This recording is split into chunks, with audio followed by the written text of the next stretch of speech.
Jack నాకైతే okay అన్న, గొప్పగా ఏం లేదు. బొమ్మరిల్లు భాస్కర్ గారి స్టైల్లో అయితే లేదు. ఒక మాటలో చెప్పాలంటే జాక్ కొంచెం క్రాక్ అని పెట్టారు, కాకపోతే జాక్ చూసిన వాళ్ళకి వస్తుంది crack.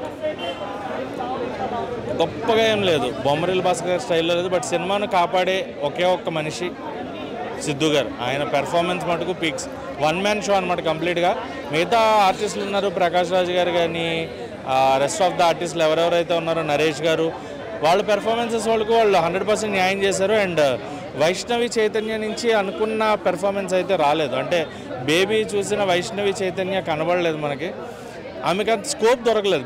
She is a good actor, అంత స్కోప్ దొరకలేదు ఆమె యాక్టింగ్ అనేది నాకు అనిపించింది. అండ్ మ్యూజిక్ కూడా I don't feel music is super.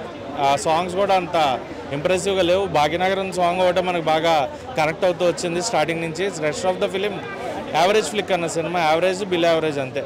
Super content మళ్ళీ మళ్ళీ రిపీట్లో చూసే అంత కంటెంట్ ఏం కాదు. రేటింగ్ అంటే 5కి 2 రేటింగ్ అన్న. ఈ స్టోరీ చెప్పాలంటే సెకండ్ హాఫ్ ఏం లేదు. స్టోరీ వాళ్ళైతే తీయాలని తీసారు తప్ప 100%. ఆయన స్ట్రాంగ్ జోన్ ఏదో ఉందో అందులో ఉండి తీసుకుంటే మేబీ అట్లీస్ట్ ఒక యావరేజ్ బొమ్మని వచ్చేది. కానీ తన కంఫర్ట్ జోన్ బయటకు వచ్చి కొత్తగా ట్రై చేద్దామన్న ఒక ట్రై అయితే చేశారు. అది కంప్లీట్ డిజాస్టర్.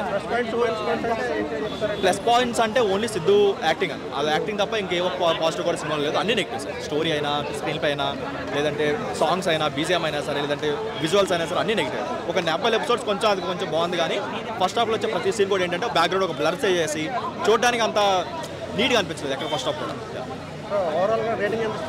2 ఇవ్వచ్చు. 1 మాటలో చెప్పాలంటే ఇది సిద్ధు ఏజెంట్. మా సత్యం 24 ఫ్రేమ్స్ ఛానల్ని సబ్స్క్రైబ్ చేసుకుని బెల్ ఐకాన్ని యాక్టివేట్ చేసి లైక్ చేయగలరు, షేర్ చేయగలరు.